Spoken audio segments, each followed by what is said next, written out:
जय श्री कृष्ण, राधे राधे। तो आज आपको अक्षय तृतीया और अक्षय पात्र की कथा सुनाएंगे। तो सुनना और बताना आपको कैसी लगी। तो आइए सुनते हैं। तो श्री कृष्ण भगवान जो है अक्षय तृतीया का कथा सुनने से श्री कृष्ण भगवान का पुण्य फल मिलता है हमें, और यह पर्व हमें धर्म, तप, दया और त्याग की महत्ता सिखाता है। अक्षय तृतीया को आखा तीज के नाम से भी जाना जाता है। यह वैशाख मास के शुक्ल पक्ष की तृतीया तिथि को मनाई जाती है। यह तिथि बहुत शुभ मानी जाती है क्योंकि इस दिन किए गए कार्यों का फल अक्षय यानी कभी समाप्त न होने वाला होता है।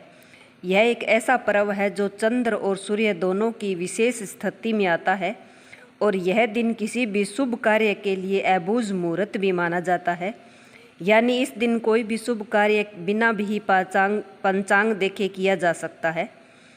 अक्षय तृतीया इस वर्ष जो है 30 अप्रैल 2025 को पड़ रही है। इसका निर्धारण पंचांग के अनुसार हुआ है। वैशाख शुक्ल पक्ष की तृतीया तिथि जो है 29 अप्रैल को शाम 5:31 पर शुरू होगी और 30 अप्रैल को दोपहर के टाइम 2:12 पर समाप्त होगी। तो इस प्रकार उदया तिथि के आधार पर अक्षय तृतीया जो है 30 अप्रैल को मनाई जाएगी। इसे ग्रीष्म ऋतु का धनतेरस भी कहते हैं।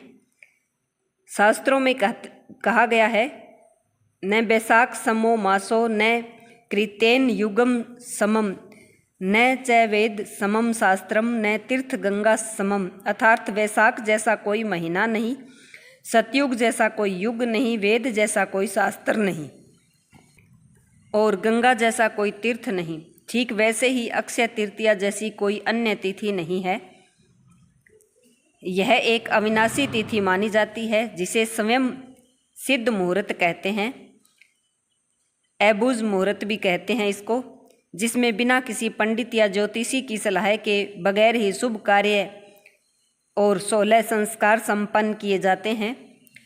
पहला चैत्र शुक्ल प्रतिपदा यानी गुड़ी पड़वा, दूसरा विजयादशमी, तीसरा अक्षय तृतीया और चौथा कार्तिक शुक्ल प्रतिपदा का आधा भाग। इन पावन तिथियों पर सूर्य और चंद्रमा उच्च राशि में स्थित होते हैं और इन्हीं मुहूर्तों से सतयुग, त्रेता और द्वापर युगों का आरंभ होता है। इन्हें आरंभ हुआ था युगों का। इन्हें चिरंजीवी तिथियां भी कहते हैं, विशेषकर आखा तीज को, क्योंकि इसी दिन भगवान परशुराम जी का प्राकट्य हुआ था। आज हम आपको इस तिथि के पौराणिक कथा के बारे में बताने जा रहे हैं, जिसे सुनने मात्र से ही मनुष्य का पूरा भाग्य बदल जाता है और अपार धन की प्राप्ति होती है। तो आप सभी हाथ जोड़कर आप सभी से प्रार्थना है कि कृपा कथा को पूरा सुनना। माता पार्वती ने भी इसी दिन अवतार लेकर अन्नपूर्णा का अवतार लिया था। भगवान शिव को भिक्षा प्रदान की थी और विश्व के भरण पोषण का उत्तरदायित्व संभाला था। इसी शुभ तिथि पर भगवान कृष्ण और सुदामा का भी मिलन हुआ था और महाभारत के अनुसार श्री कृष्ण ने पांडवों की पत्नी द्रौपदी को अक्षय पात्र भेंट किया था, जिसमें भोजन कभी समाप्त नहीं होता।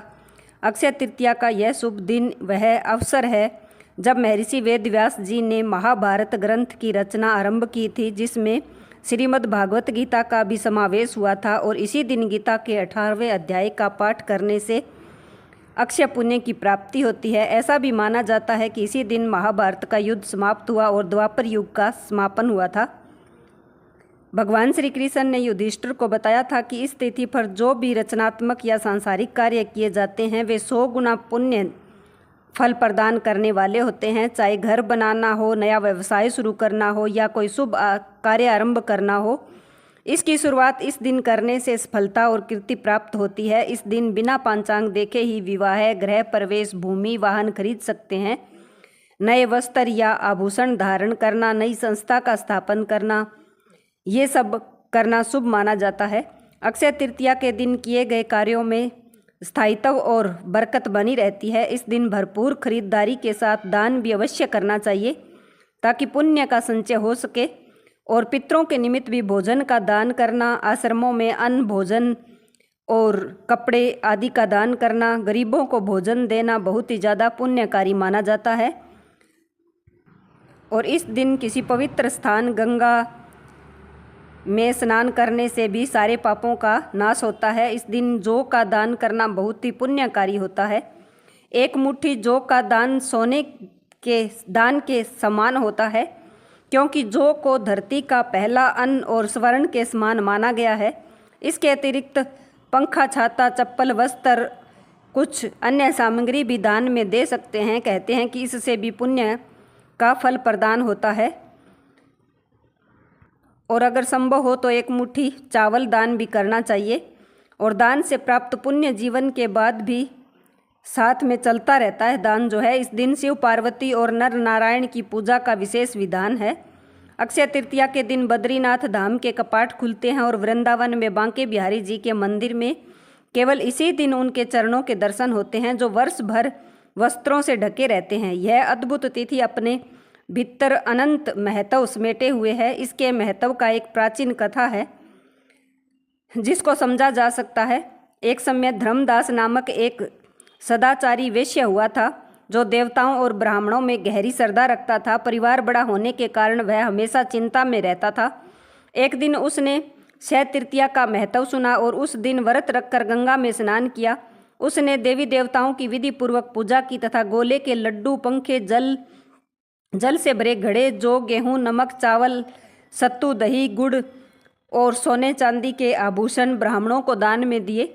उसकी पत्नी को यह अच्छा नहीं लगा और उसने विरोध किया, परंतु धर्मदास ने वृद्धावस्था और रोगों के बावजूद हर वर्ष अक्षय तृतीया पर दान देना जारी रखा।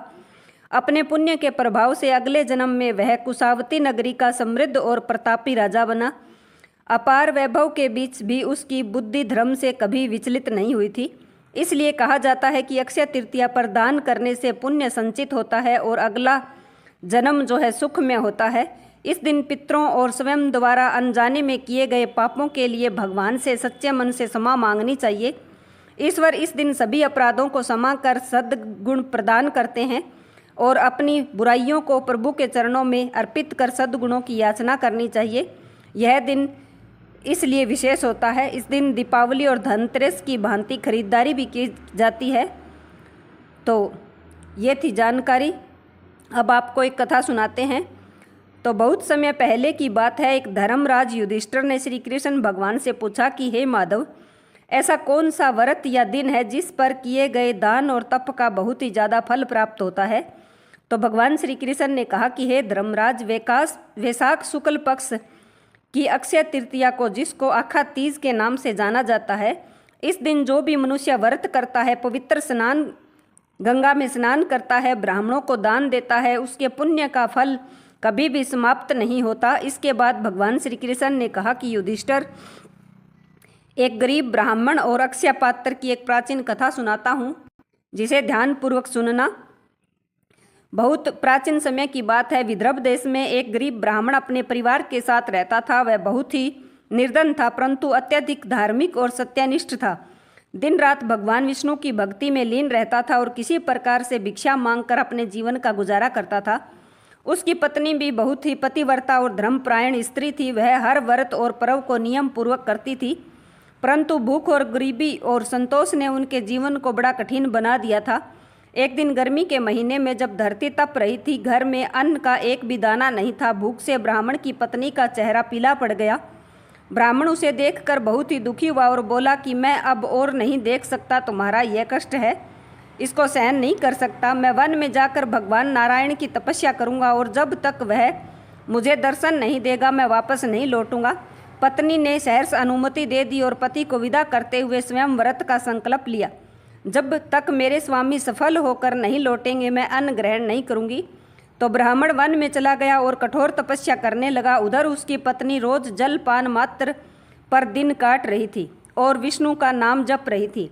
ऐसे करते करते कई महीने बीत गए। एक दिन वैशाख शुक्ल पक्ष की तृतीया की सुबह थी। ब्राह्मण ने आंखें बंद कर हृदय से भगवान विष्णु का नाम लेते हुए अंतिम बार पुकारा कि हे नारायण, मेरे जीवन का एकमात्र उद्देश्य है आपके चरणों द्वारा अपने परिवार को कष्ट मुक्त करता, दर्शनों द्वारा आपके मेरे परिवार को कष्ट मुक्त करना। उसकी भक्ति से प्रसन्न होकर भगवान विष्णु साक्षात प्रकट हुए और कहने लगे कि हे ब्राह्मण, मैं तुम्हारी भक्ति से बहुत ही प्रसन्न हूँ। जो तुम मांगना चाहते हो मांगो। ब्राह्मण ने कहा कि हे प्रभु, मुझे ऐसा कुछ दीजिए जिससे मेरे परिवार में कभी अन्न की कमी ना हो और हम सच्चरित्र जीवन जी सके। भगवान विष्णु ने तब उसे 6 पात्र दिया। एक ऐसा पात्र जिसमें से कभी भी जितना भी अन्न निकाला जाए वह कभी खाली नहीं होता। भगवान कहने लगे कि यह पात्र आज अक्षय तृतीया के दिन दिया गया है। इस दिन किया गया पुण्य या दान कभी समाप्त नहीं होता और इस दिन अपने जीवन का पर्व बनाओ और दूसरों को भी प्रेरणा दो कि ब्राह्मण वह पात्र लेकर लौटा। पत्नी ने जब उसे देखा तो प्रसन्नता के आंसू बह निकले। उस पात्र से उन्होंने भोजन निकाला और जैसे जैसे निकालते गए वह और भरता गया। धीरे धीरे उनका जीवन सुखमय हो गया। वे भूले नहीं कि यह सब अक्षय तृतीया की कृपा से ही हमें प्राप्त हुआ है। तभी से हर साल उन्होंने इस दिन को व्रत, दान और पूजन का दिन बनाया। इस दिन सच्चे मन से किया गया दान, व्रत तथा सेवा कभी व्यर्थ नहीं जाती। भक्ति, धैर्य और श्रद्धा से बड़े से बड़ा दुख मिट जाता है। अक्षय तृतीया को पुण्य कालातीत होता है। इसका फल जन्मों जन्मों तक बना रहता है। यह पर्व हमें धर्म, तप, दया और त्याग की महानता सिखाता है।